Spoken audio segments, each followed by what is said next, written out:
Hi, it's Elle here, and today we have Dr. Angela Thompson Smith with Mindwise Consulting. She is a gifted remote viewer with much experience.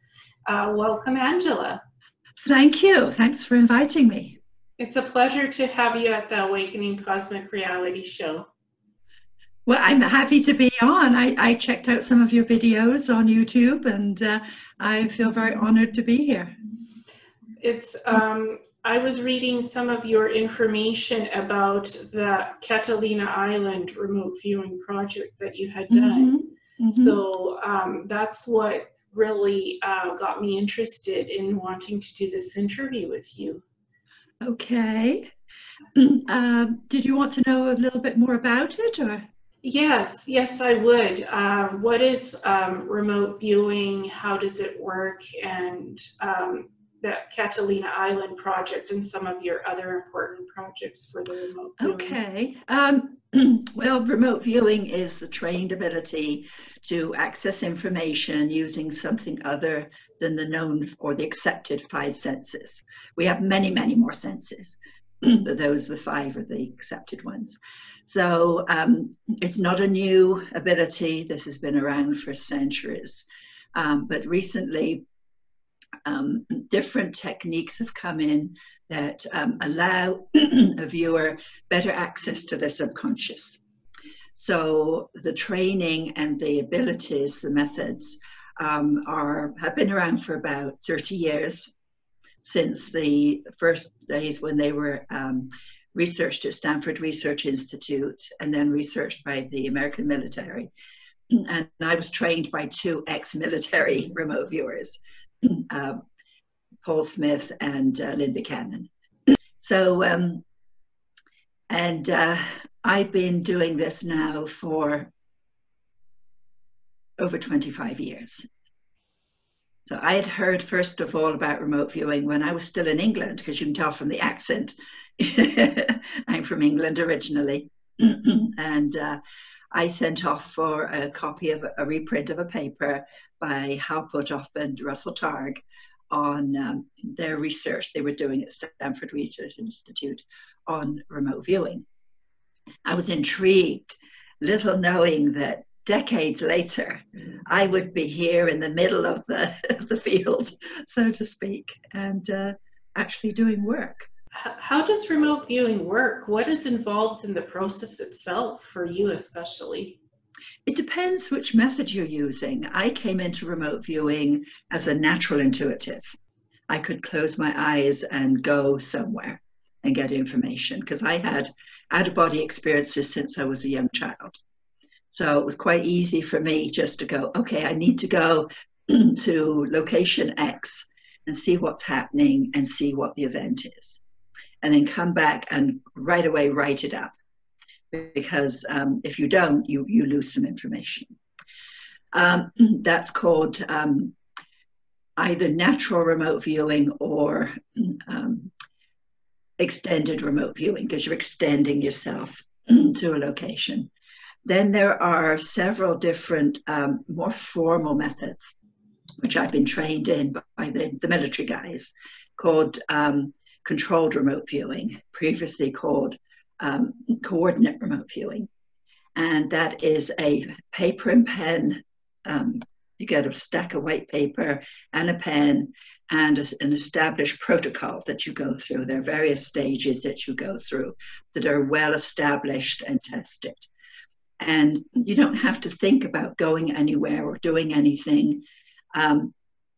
You have a coordinate, which is basically like a case number, an alphanumeric 1, 2, 3, XYZ, and you write that down with some bookkeeping, and then you start and you go from stage to stage and you write and say the information that you're accessing, that you're perceiving. You don't have to be purposefully saying, I'm going to go here or go there, though you can later on. And that has been proven to be very effective. And is that the one that you're practicing with right now? Depends on the project. If I have a project come in that's a total unknown, like the Catalina Island, I was just given a coordinate, which was an alphanumeric, a series of random letters and numbers. That was like the address, like the address of your house is a certain thing. This was the address of the target. And so I did controlled remote viewing to begin. And then when I got a little bit of feedback, which was, there was a colleague who said his friend had been missing for 4 weeks, didn't know where he was, what happened to him. But he didn't believe the data that I got through controlled remote viewing, which was water, an event, somebody dead or injured, brackish water, different kinds of seaweed. And he didn't want to believe that. So he said, well, why don't you go in again? And this time I went in using the extended remote viewing, just going there with my mind. Got very similar information. And then my colleague said, well, why don't you then bring in some more remote viewers? And they were tasked what's called blind, which is, I was like just giving them the coordinate. They came back with very similar information, which was that somebody was in the water, there was a death, there was injury. There was much, much more than that. I've written it up in one of my books, Seer, S-E-E-R. And so no more was thought about it until the colleague and his wife were in California. And we're watching a TV show about a body that had been fished up out of the water. And Robert knew he said, that's what the remote viewers told us. So he called up the Catalina police, the sheriff's office, and the LA sheriff's office. They thought, first of all, he was a suspect because he knew so much of what we had told him. And he quickly disillusioned them of that fact by bringing in qualified people. And it was indeed a Denver DJ who'd transferred over to California, who was, he'd befriended a boat owner, supposedly a wealthy man, but he turned out not to be wealthy. The DJ had acquired an inheritance, and the boat owner took the inheritance from him to put into the boat, saying, well, you can accompany me around the world, we can go to the Bahamas, we can do this, we can do that, really giving him a snow job. And so it turned out that the body did turn out to be the murdered DJ. And then we were tasked with some profiling of the murderer. And it turned out to be the boat owner. And then the boat owner disappeared. So nobody knew where he was. So we were told, okay, just sit on this, don't tell anybody about this case. We'll wait it out.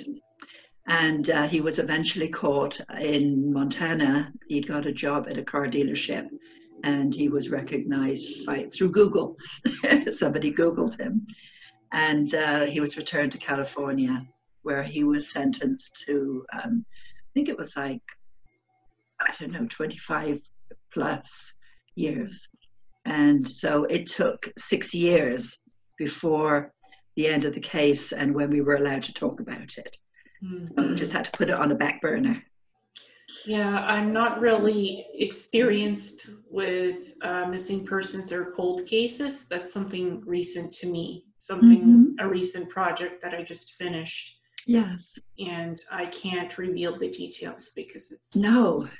When you're asked to do that, you have to be discreet and honor the, excuse me, the client's wishes. Yeah, I was asked to help out with something, so I did it. Yeah. And we're professionals. We're doing remote viewing, we're professionals, so we have to act as professionals. Indeed, exactly. You can't reveal the details. No. Eventually, we were given the okay to go ahead and talk about it and write it up. And I actually presented it at one of the remote viewing conferences, the International Remote Viewing Association conferences, which was well received. But it could take years, right, for it to be able to be given permission to release the details. Right, and sometimes you're never given permission. For example, if you sign non-disclosures or you do some sensitive work, you're never allowed to discuss it. I'm very much new to that because I've been doing remote viewing of places and things mostly, but not missing people's cases, persons' cases, or murder cases. Yeah, you will. Yeah, that was the new thing to me, and then I started researching what happened in Catalina Island, and that's I wanted to know more information about the protocols and procedures. How do you go about those types of cases? Yeah, it's better to work blind in the beginning, because then you're not imagining or making stuff up or going with what you know about the case to create a story. You're just going in and getting the data and then giving that to the client, getting a little feedback, and then going in and getting some more information. Yeah, this case, it's not completely blind. The target's name I already knew, not the case. So that's called minimal front loading. Yeah, and there's no details at all about anything. It's just the person is missing, and I only knew their name, so I started just work. It's not a true blind target. No, and that's okay in operational work. Sometimes you have to have a little bit of front loading, because otherwise you're going to reinvent the wheel, waste the client's time and money if they're paying for it. Most of these are humanitarian projects. So you need to kind of hone in on what it is you're going to be looking for. Yeah, this definitely is humanitarian. It's not for money at all. No. I would say lately the bulk of my work has been humanitarian. Yeah, same for me. For this, because they're looking for a person, so it's just kind of like. And sometimes if I'm wrong on something, then it wouldn't be fair to charge money for that kind of thing, because it can happen.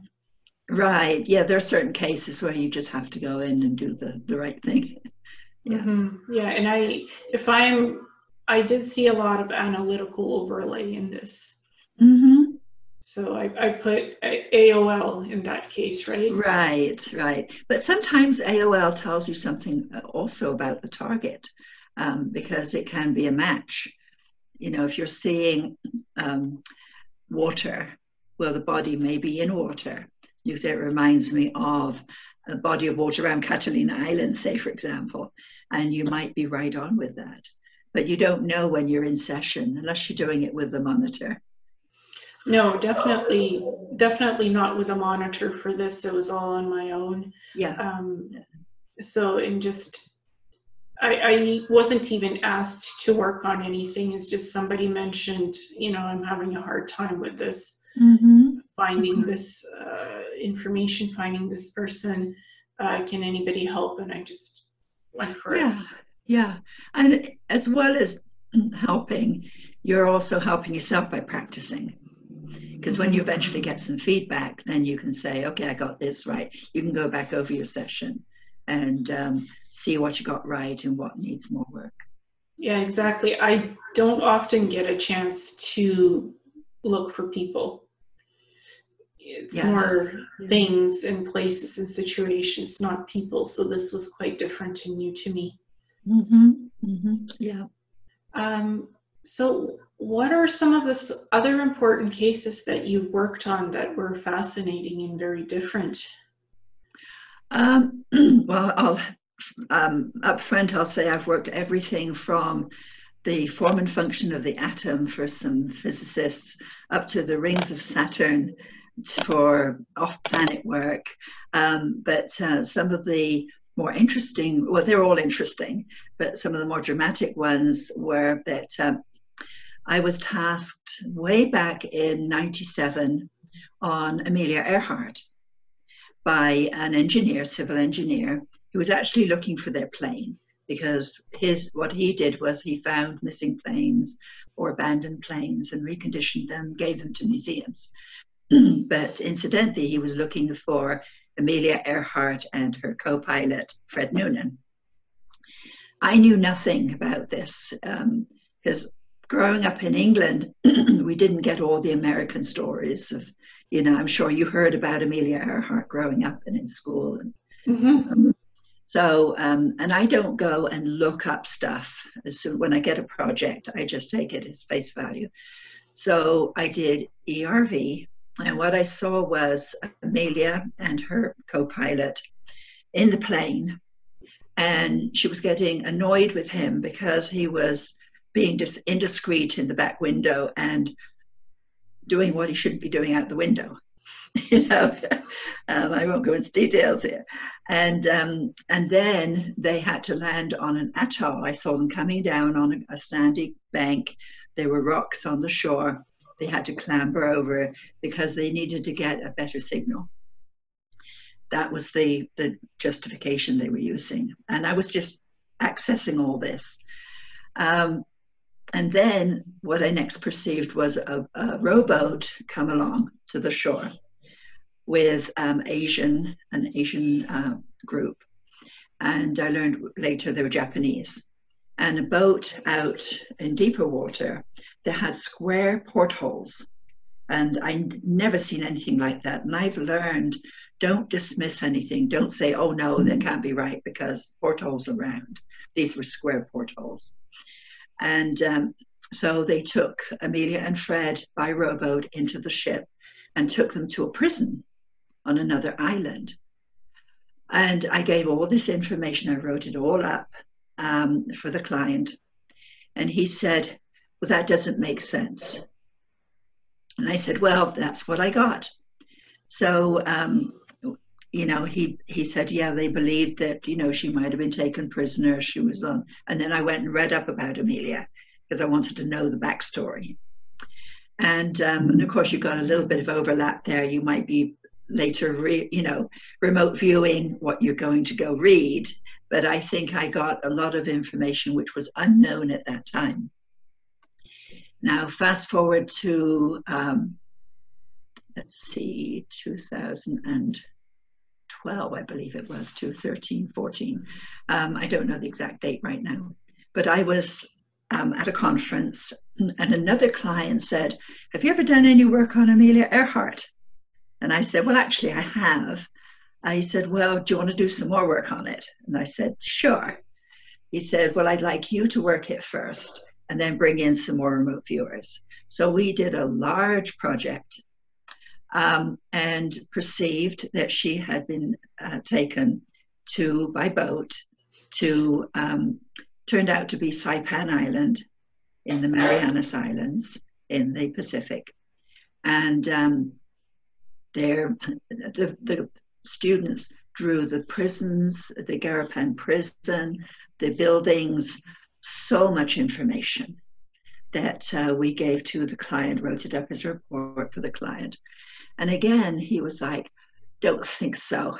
You know, it sounds too good to be true that that was what happened to her. But he started making some inquiries and found out indeed on Saipan, he had a colleague there who was an ex-Marine who was doing some work there. And that individual gave my client some information. It's true, the locals knew that Amelia Earhart was there on Saipan as a prisoner, and so was Fred Noonan.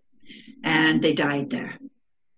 And they were interrogated, and they called her the American spy girl, because they figured that she was going around over the islands to information.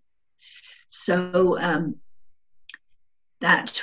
wrote that up. I presented it in the IRVA Aperture, which was the newsletter of our organization, gave a talk about it at one of the conferences. And then it kind of went quiet for a while until there was a History Channel documentary about Amelia Earhart and Saipan Island, and the fact that she was a prisoner there, and the fact that the two investigators who were highly credentialed had been to Washington, D.C. to the archives I don't remember the actual archives, and had found documents, Navy documents, documenting from that era that they knew she was a prisoner there on Saipan Island. There was a photo of Fred and Amelia on another atoll, and that was people trying to debunk it, but actually the authorities from some of the islands, the Marianas, came forward and said, no, that was an actual photo from that time, of the era when she was around. So that was wonderful to get all that feedback. I never knew anything about Amelia Earhart before that. It was on Saipan Island, and that's where she disappeared. In Garapan prison, which was pretty horrific. And people have asked me, well, now that they know they have this documentation that the government knew, and the Navy knew that she was a prisoner there, why didn't they go and get her? Well, the Japanese were in control of that area, and they were using certain codes, which the Americans had broken. But if they had known, that's how they got to know about Amelia. If they had let it be known that they knew about Amelia, the Japanese would have known they'd broken the code. So it didn't happen, which was rather sad. So you really don't know sometimes what you have until the case has been solved and records have been unearthed where the person was and what was happening to them. Yeah. Sometimes you can have ongoing feedback.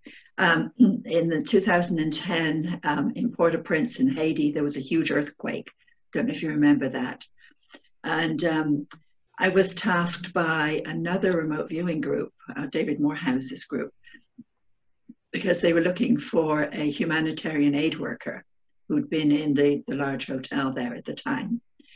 And so I went in first and I saw him. I used ERV, the extended natural remote viewing. So I'm coming down a steel staircase, everything shook and he fell. Then another gentleman in a sort of a green boiler suit came out and kind of dragged him off into another room. So I reported that, and they said, well, we're only looking for one person. That sounds, and they asked me to describe the location and everything else. So I went and did more work. And then I brought in other remote viewers who gave very similar information. And in between getting more and more layers of information, we were given feedback about the location, because this was a real life, on the spot project, applications project. The final session we did was we were shown a map of the area of the ruins of the hotel and said, where is he? Where can we best look? And there was this very large tree in the middle, and most of the viewers said, sort of look around that area. And that's where he was found, plus the other humanitarian aid worker with him. So there was another individual with him. At some point we were asked to stand down, okay, you've done what your job, let the search and rescue people go in and do their job now. And they did find him, and of course he was deceased. Years later, I think it was 2016, I was at one of the IRVA conferences, and a lady came up to me and said, are you going to talk about the Haiti earthquake in your talk today? And I said, no, but I might do in another conference. She said, well, I'm Walt Wasserman's widow, and I've come to thank you and your group. Oh, that was so emotional. So we met his widow, and she gave us some more feedback. And she asked us, why did you stop sending information? We were asked, and I said, we were asked to let the search and rescue go in and do their job. She said, well, it was such a support to know that you remote viewers were out there doing your thing and giving us information. So the client really is, they might not believe, right? Yeah. Yeah. I think she was approached by a family friend who told her about remote viewing. And she said, well, let's try it. And she came out of it knowing that we got some good information for her. So let me rephrase. So sometimes the client, when you give this information to them, you said like with Amelia Earhart, they said that doesn't jive, that doesn't really work. Yeah, sometimes the client doesn't accept what you're giving them until later when feedback comes through. And then they can tell you, yes, this was correct, this wasn't correct. Mm-hmm. And does that often happen? Well, remote viewing isn't 100% correct. So there's always something in there. That's why putting stuff off to the side is analytical overlay, your own mind making stuff up or guessing helps, because then you can just set that aside. Sometimes AOLs are correct, but you don't know at the time when you're doing the session. Mm-hmm. That's why I was asked to not mention anything to the public and not say anything. Yes, yeah. About what I was working on recently, because you think you know, but you don't know until the facts corroborate themselves. Mm-hmm. Mm-hmm. Yeah. Yeah. And there's sometimes you have to wait years for feedback. Back in '94, I was tasked with the rings of Saturn, the anomalies in the rings of Saturn. And I didn't know there were anomalies, and I was a little bit front-loaded. In fact, I had a little bit of upfront information because there were specific questions that this team wanted to know. And they were basically, they had read Berglund's book, The Ringmakers of Saturn. I'd never read it, and I hadn't read it at the time. I didn't even know that was the book that they were curious about. They just wanted me to go and look at Saturn. So I went and I looked around, and I saw, as well as answering some of their questions about what are the compositions of the rings, et cetera, how do those things get into the rings, the age of the rings. You know, you can get all this stuff with remote viewing. I saw these very large cylindrical metallic things that were like mining the rings. I looked inside with remote viewing and I saw layers and filters, and they were there was debris being filtered by these. I called them craft because that was the only word that kind of applied to them. Periodically, other smaller craft would come and offload stuff from them. So I thought, well, I'm always honest in what I report, even if it's totally, at the time, it seems totally off the mark. So I reported it, and they kind of got excited. Said, well, can you go again and take another look? Which I did, in more detail. And so it was 11 years before the Cassini probe went out to view the rings of Saturn. And then I got some really good feedback from that about my own remote viewing. And then another 9 years, NASA put out some photographs. And with these anomalies in the rings, these big cylindrical anomalies, and somebody posted those on YouTube. So I went, yes, there they are. That's what I saw. So I had to wait almost 20 years for, full feedback.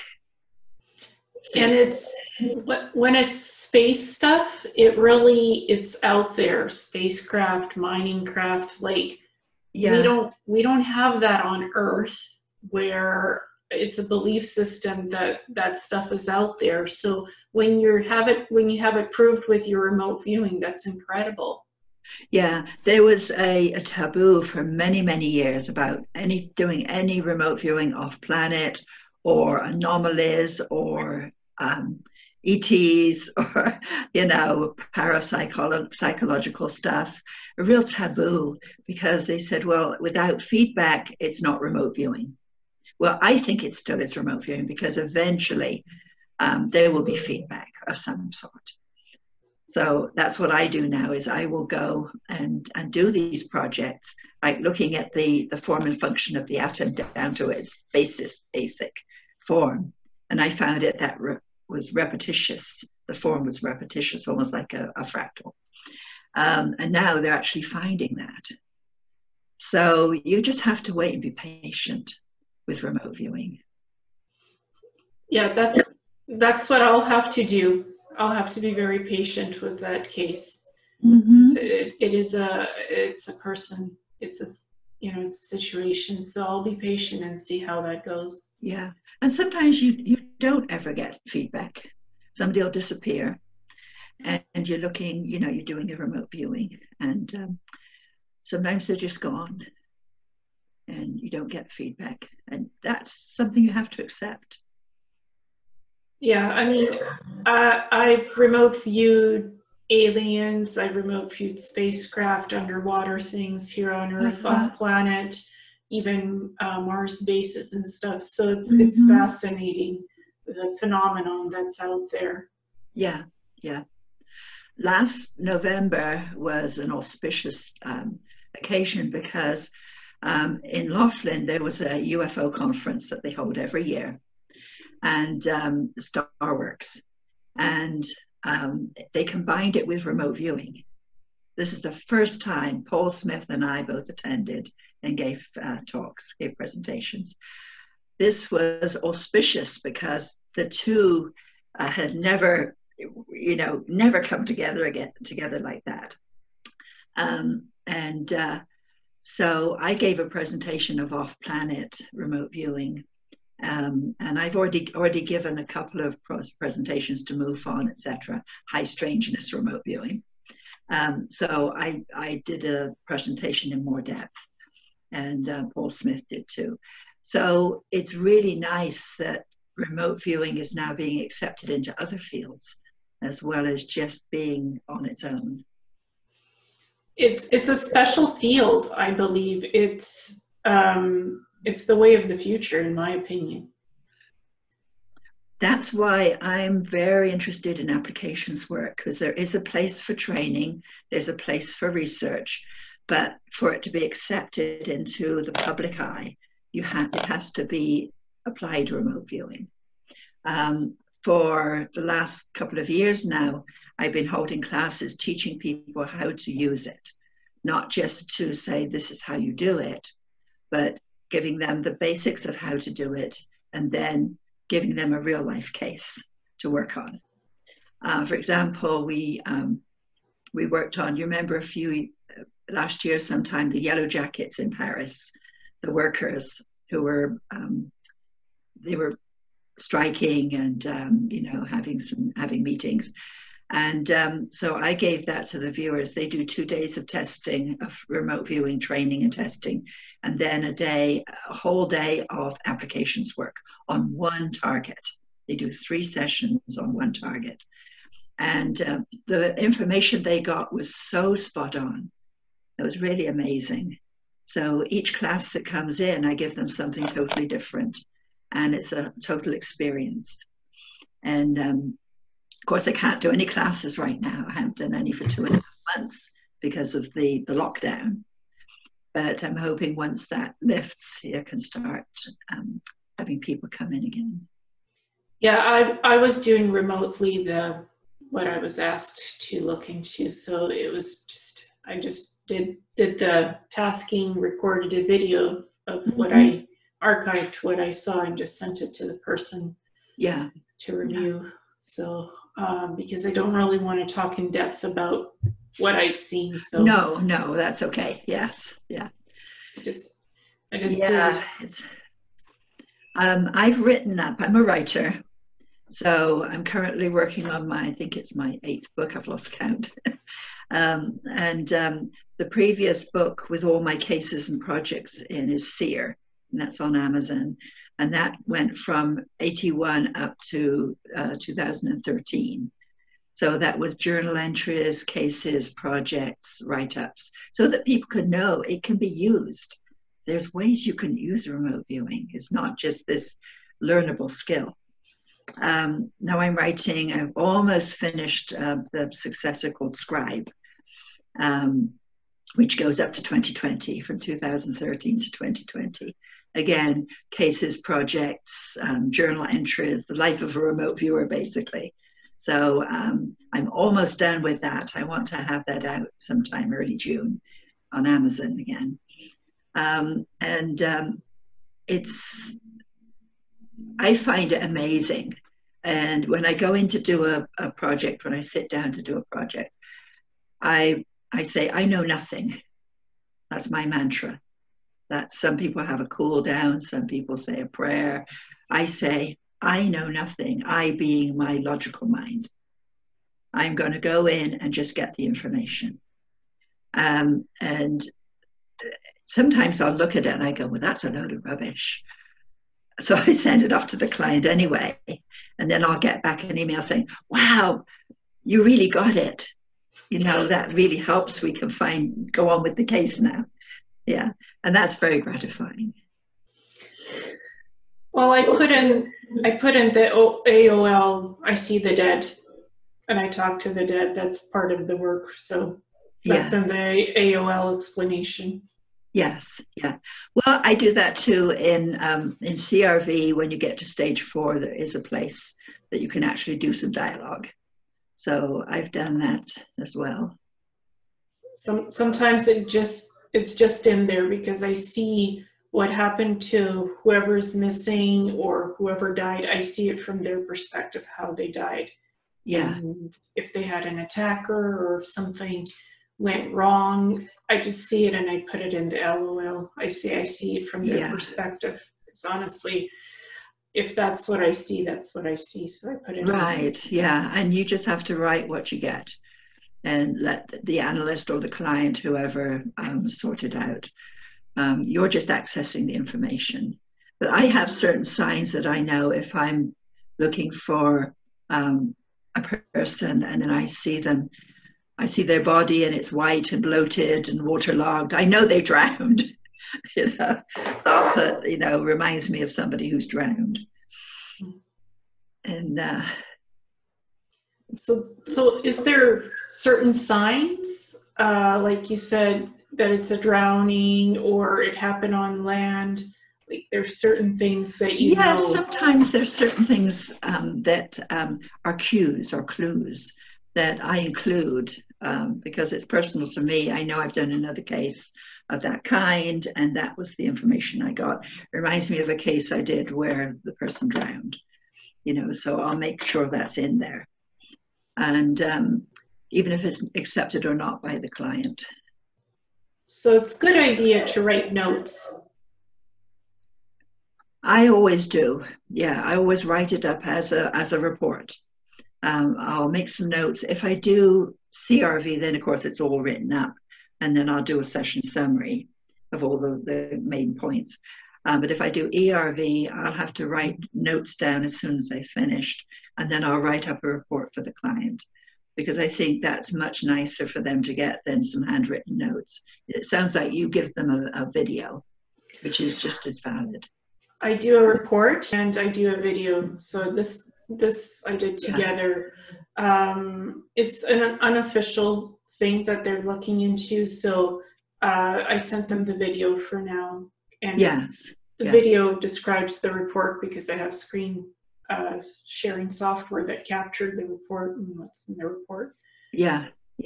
I just kind of voiced it over and explained what I saw and why, and just, you know, sent a link to the video. Yes. Yeah. No, I think that's great. I've never thought of doing that. I do that with all my remote viewing. Some of it I've made public on my YouTube channel, my findings of the things that I was asked to look into. And sometimes I make it into videos, sometimes I just send it off as a report, and sometimes it's both. Yeah. It's just a good archive to leave for them, and to like, oh, okay, well, you know, if there's weird things that came up in it and that's how she saw it, like speaking to the dead, I see it from that person's perspective, how they died. I just make a note of that in the video. Yeah. And it can be used in, I think we still have some time. I also I work for business people too.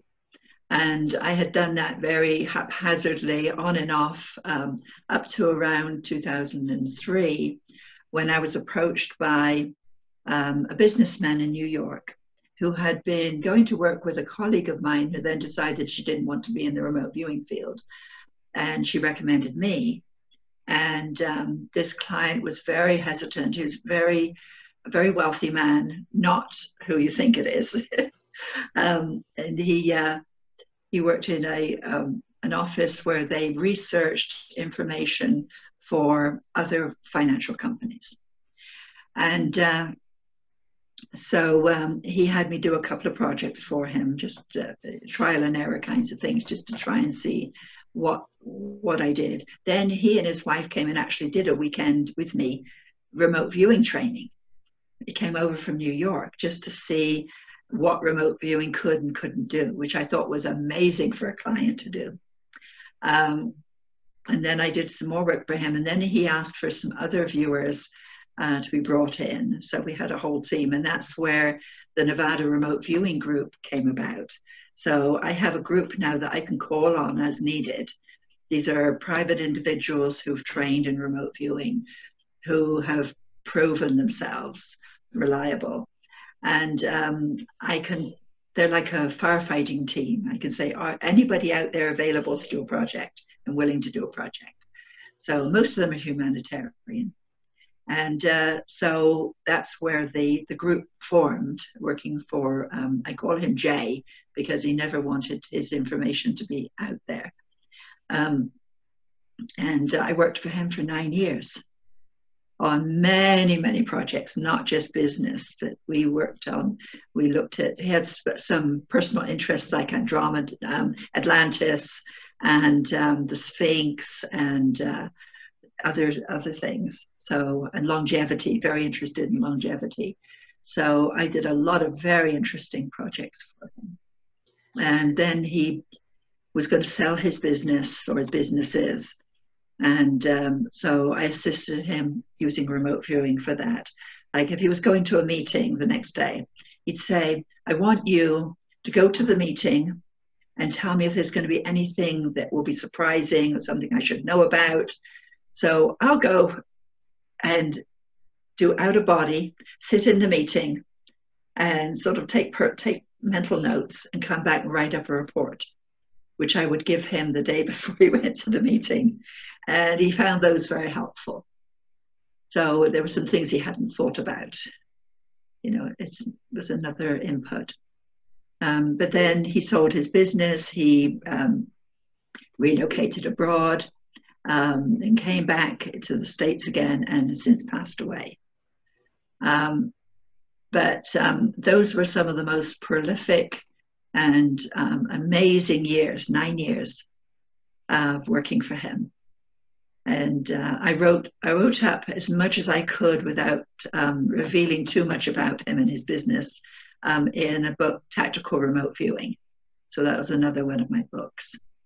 You can get rare information with remote viewing that you wouldn't otherwise be able to just find through research, correct? Right. And there was nothing I could find through research, because that's his field was totally unknown to me. I'd never been in that field. I don't know the logistics or how it works or anything, which was really a benefit. I don't do stocks and shares and all those things. So it's like the strange alien field to me. So I was able to go in as a fresh pair of eyes, a witness, to go in and look at a situation or a meeting, or when he was hiring people, I'd sometimes do a little bit of anomalous human resource for him. And so I never revealed anything personal about these individuals. If I perceived it, I didn't give that to the client. It was only things that were pertaining to their employment. He pushed the envelope of remote viewing. He'd say, now I've got this project. I don't know if you can do this with remote viewing. And I'd say, okay, well, let me think about it. And I could use this method and this method. And he'd say, okay, go for it. Honestly, I believe that there's some form of psychic involvement in remote viewing in how yes, the definitely. brain works. Definitely. The information is perceived, because we are a living, breathing entity, and I believe remote viewers are extremely psychic. Majority of them are, yeah.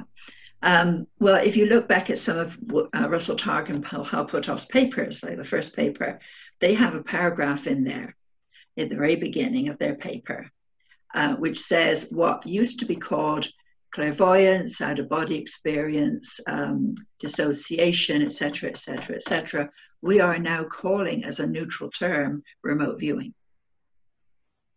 And people, the orthodox remote viewers, don't want to hear about that. They say there's nothing psychic about it. You're just using your subconscious to access the information, which is what you're doing, but there is a psychic element to it. The brain is like a computer that processes a lot of information and puts it in compartments of importance, not so much. So it's analytical, analog, and recording information with the brain and putting it to paper. Yeah, well, the way that CRV, controlled remote viewing, goes about is that you access the information with the non-logical part of your mind. Then it goes over to your logical side to get into verbal and written form. So there's a dance going on during the session between your left and right parts of your brain, the logical, non-logical. And so you're using whole brain. So there is a way for the non-logical mind to intervene. It's amazing. Yeah. It's an amazing field. And what would you say you find special about remote viewing for you? It always amazes me that it works. The very first time I did a project, it was with, I had been trained in remote viewing. I was living in Princeton at the time. And Ed Dames asked me to do a project for him, which was the Saint Exupery project. He was the author of The Little Prince. And his plane had gone down I didn't know, we weren't told where, but his plane had gone down and nobody knew. The relatives were now looking for the plane. So I did my project and I got water and cliffs, etc., etc., a lot of information, sent it off. And then when I got the final report back, there were 9 viewers. A lot of them were the ex-military guys. And my viewing matched all of their viewings. And then when we finally got information when the plane was found off the south coast of France, it was dredged up out of the waters there. I got lots of feedback. I was like, this stuff works. So it always amazes me when I get feedback and I go, okay, yeah, this stuff works. Do you think remote viewing will be used in the future more as accepted mainstream? I hope so. This is why I'm training people now in applications, because I want those students to take it out into the world. There are probably thousands and thousands of remote viewers out there now that have been trained by the various schools. And I'm not saying any school is better or worse than any other school. I happen to be trained with Paul Smith and Lynn Buchanan, so those are the methods I use. But I know that people are trained by Ed Dames and Courtney Brown and David Morehouse and others. So, it's just as valid, and they're getting valid information. So, yes, I think so. If the remote viewing field could stop squabbling amongst themselves, that would help, and have a concerted effort and agreement on some things. But I just go on doing what I'm doing. Would you say, do you work with new people sometimes, or do you work within your trusted circle of remote viewers? I would say maybe 2/3 of the people that are on the team are people that I've trained. and I know to be good remote viewers if they've trained with me or somebody else.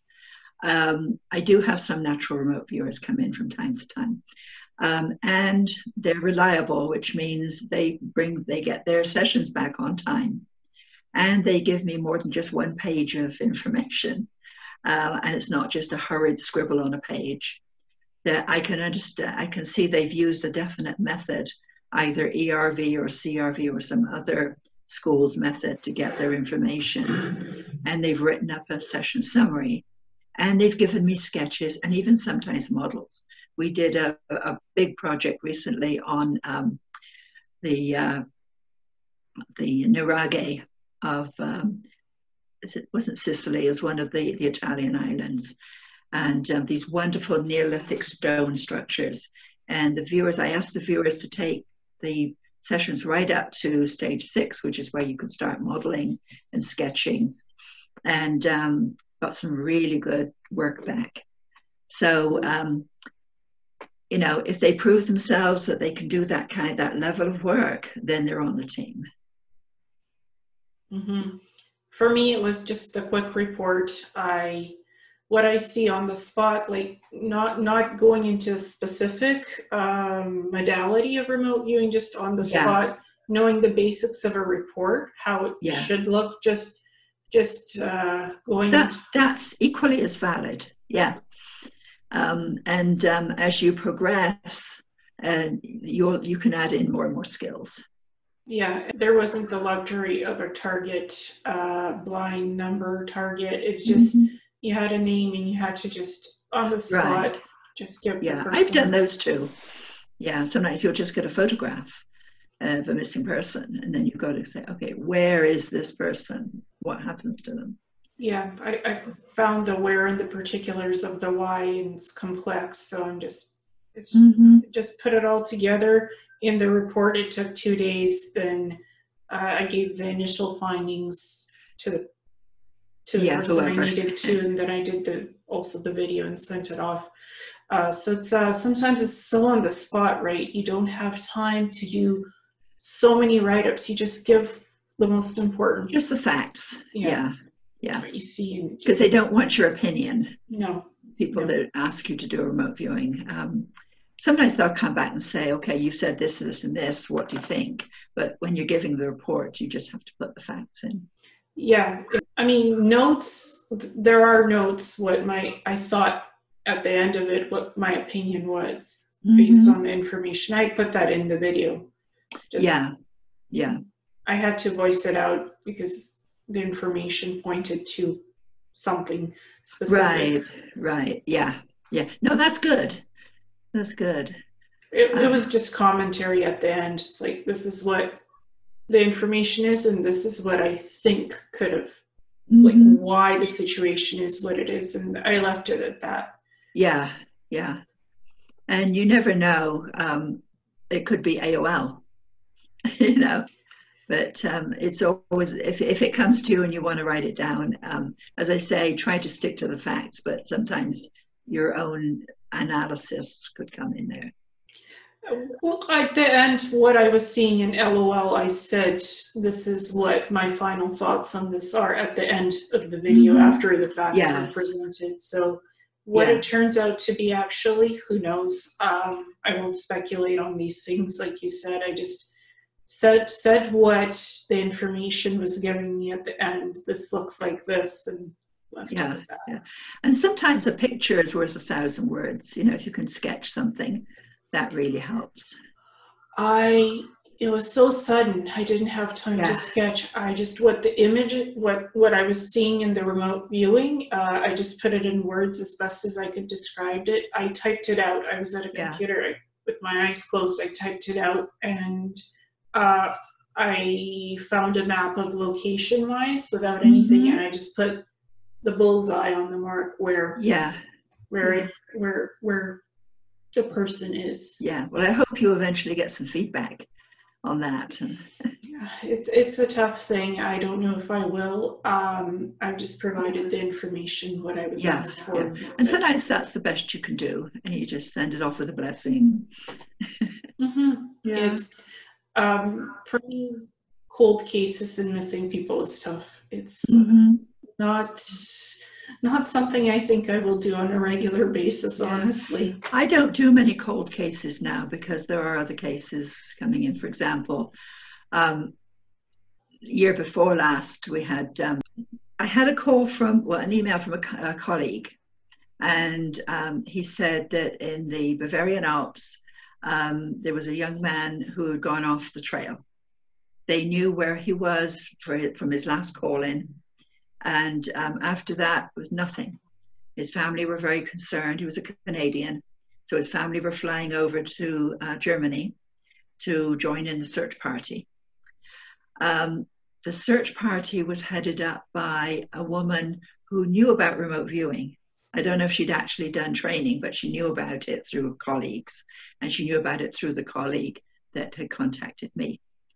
So he said, look, anything you can get will be helpful, and then we'll pass it on to her in Germany, and then she can incorporate that into her search. So I did a session, and then one of my students did a session. We did sketches, descriptions, just as soon as I got the email, we did the work and sent it off. And then we got some feedback that the search and rescue team was paying attention to that. And they did something which I didn't know. They did an opportunistic search, which was the search team over there in the Alps walk the trail, and they have certain criteria that they look for. Is there evidence that the hiker was on this trail? Yes, so that checks a box. Is there evidence that they may have gone off the trail at some point? And if there's disturbance of branches and stuff, they can put another check mark. If they went over, would they have been caught by bushes or something? Their fall would have been caught. That would be another check. If they fell, would they have been seriously injured? Like blunt force trauma. If they got to the bottom, that would tick. And if it ticked all the boxes for that location, then they took GPS readings. So they walked the trail at the top, then they walked the trail at the bottom. And at the point where I and the viewer, the student, had said this was where he was found within 24 hours. And was he alive? No, he had fallen a great distance over rocks. But his injuries were consistent with what we said. Moss was on a certain side of the tree where he was. The student had said he was in like a semi-fetal position, which he was.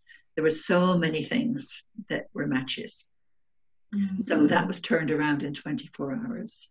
Not alive, no. And you have to accept that. I trained as a nurse and social worker, so I'm okay with that.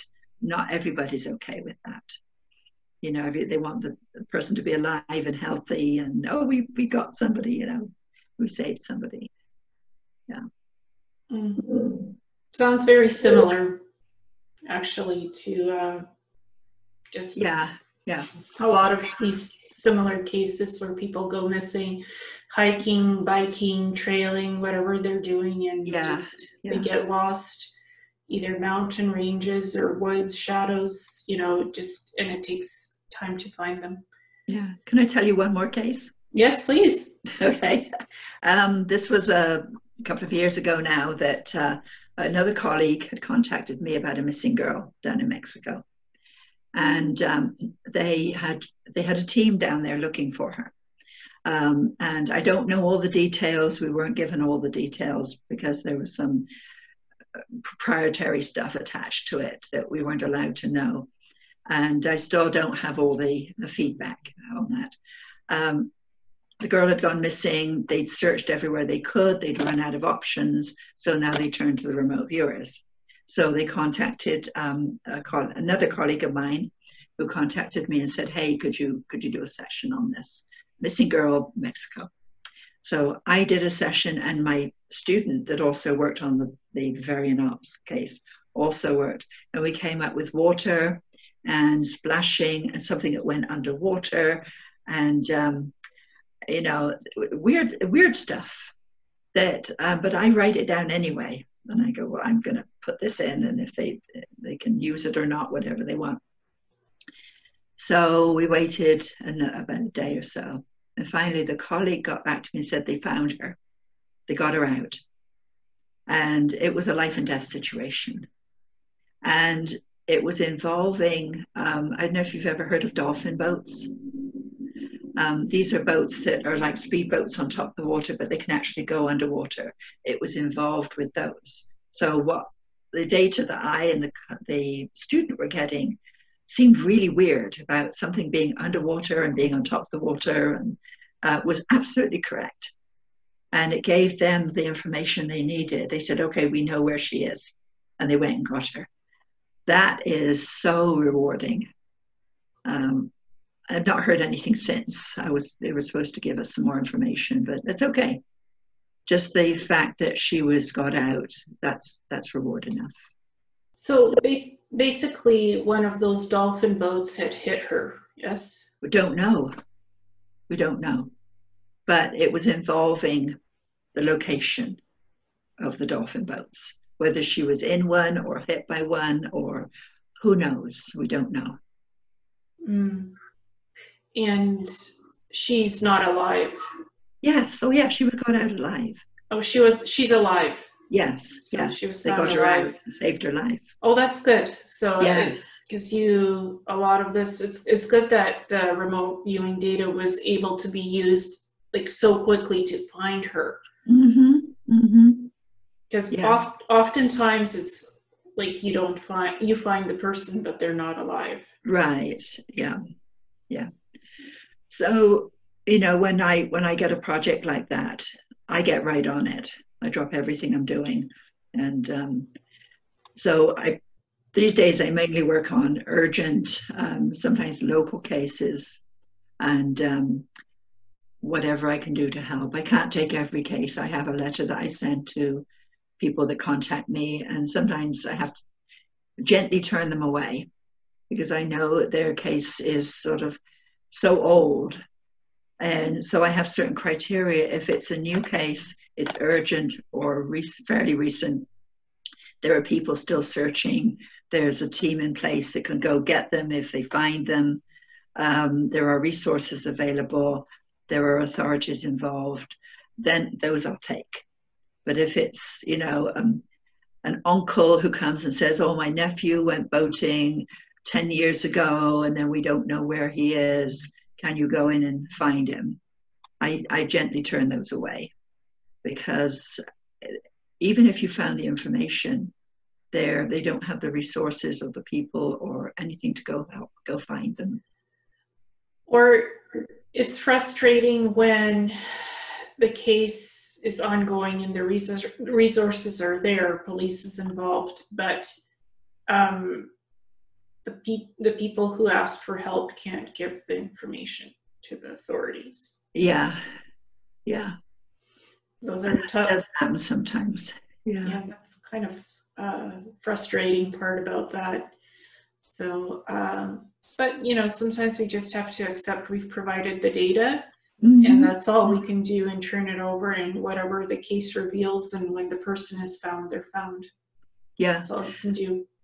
Yeah, I do turn down some cases. I had one gentleman contact me, and the fact he said that his mother was with his brother, and the brother had taken his mother away to another location and wouldn't let him have access to the mother.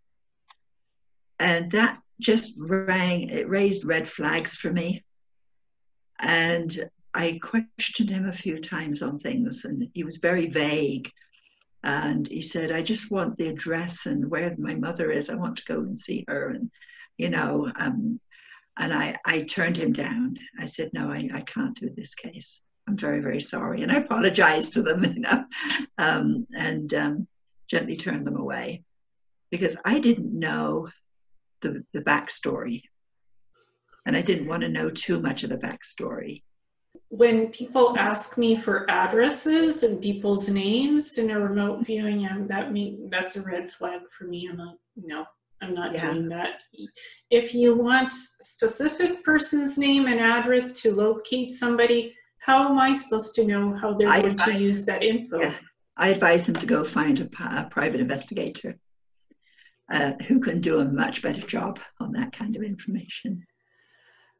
Yeah, I mean, the implications, just if you hand over some private person's information and the person who asked for the remote viewing information, if they use it for the wrong purposes, maybe it wasn't that person's mother and brother, who knows?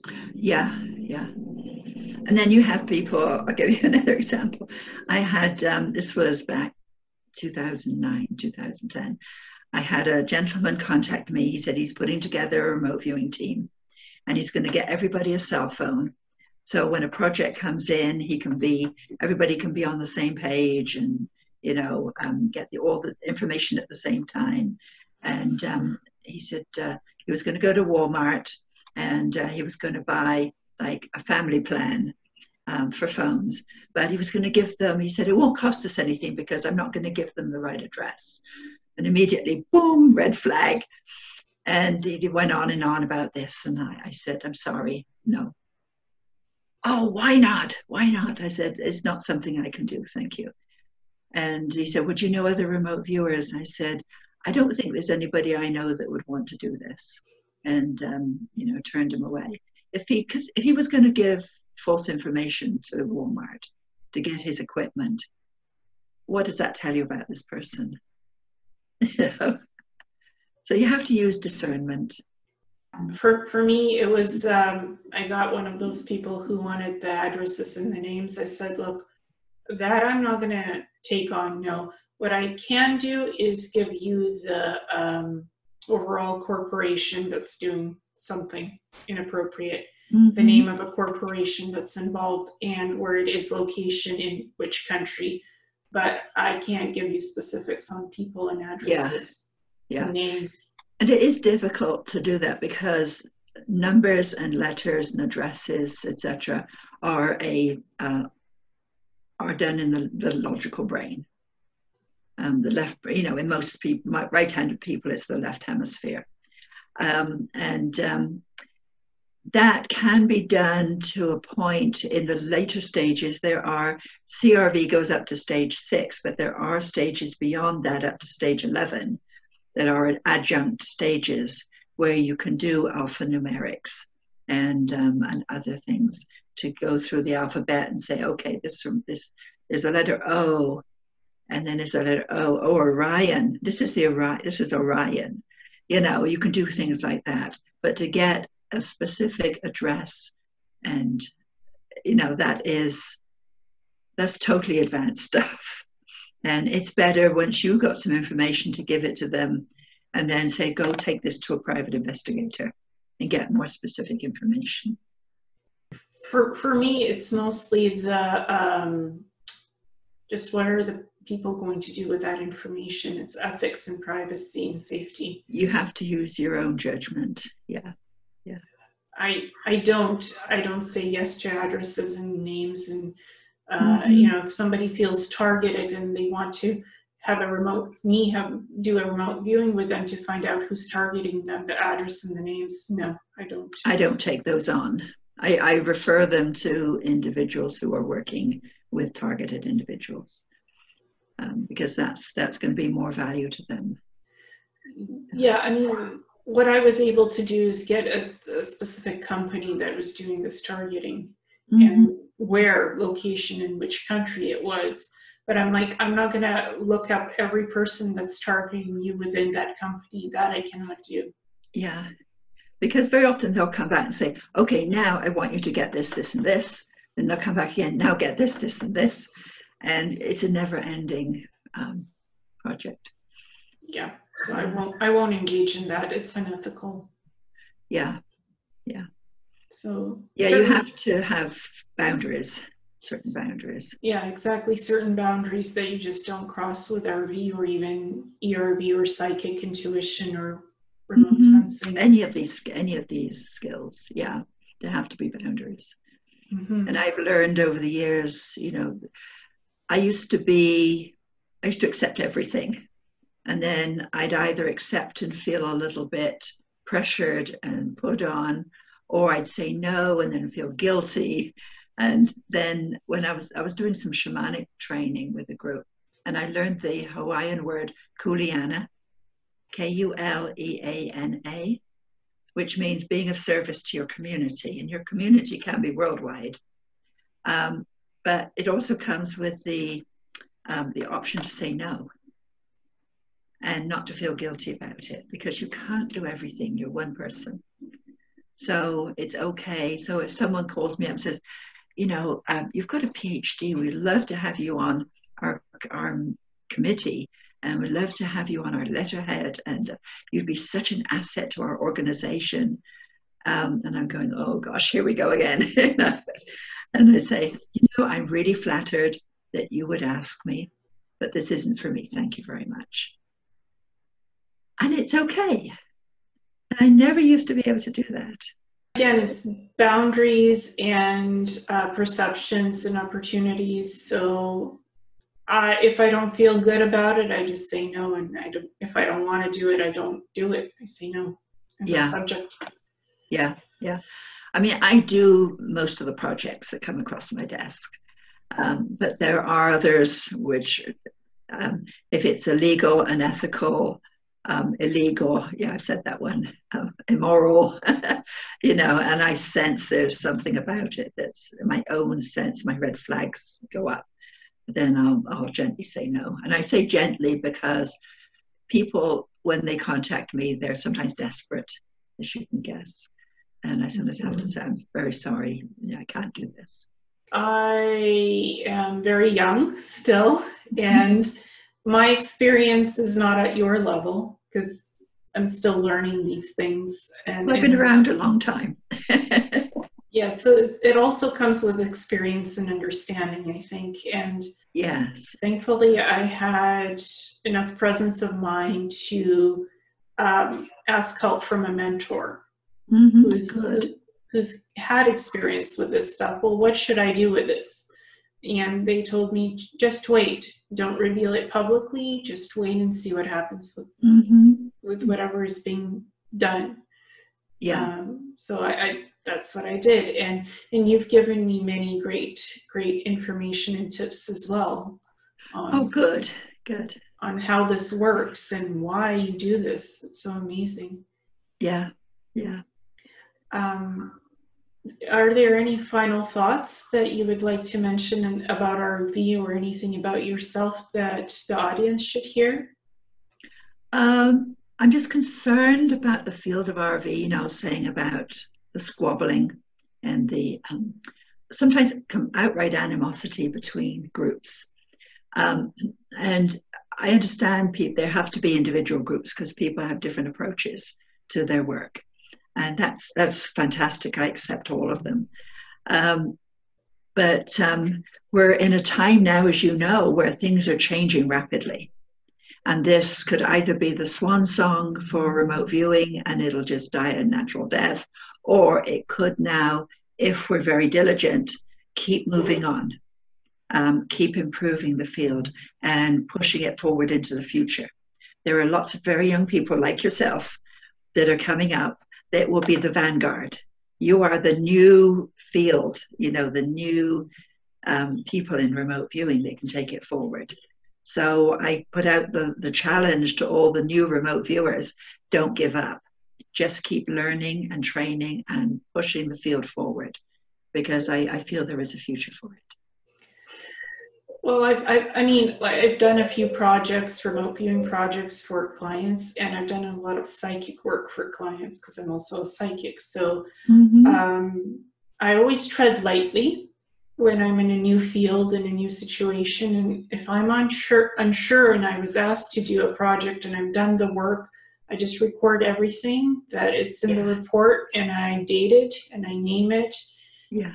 As much information as I can. I keep records. Yeah. Keep records. Yes, I do. The report in video, because I archive all of it, all remote viewing projects, whether validated or not. Some of it, it's not validated. It's just was done and it's done. Some of it is personal targets that I've looked into, what I know I'm looking into a target, so it's not blind, and some of it is blind. So I wouldn't say I'm a conventional remote viewer. That's okay. It's there are some projects where you have to be blind and others where you can have front loading. But can I also give out a shout to the International Remote Viewing Association, IRVA, that I was 20 years ago, I was actually on the inception committee. I was one of the first members and board directors. We met in Alamogordo, New Mexico 20 years ago this spring, and started the organization. It's had its ups and downs, and we were supposed to have had a 20-year anniversary conference this year that had to be cancelled because of the virus.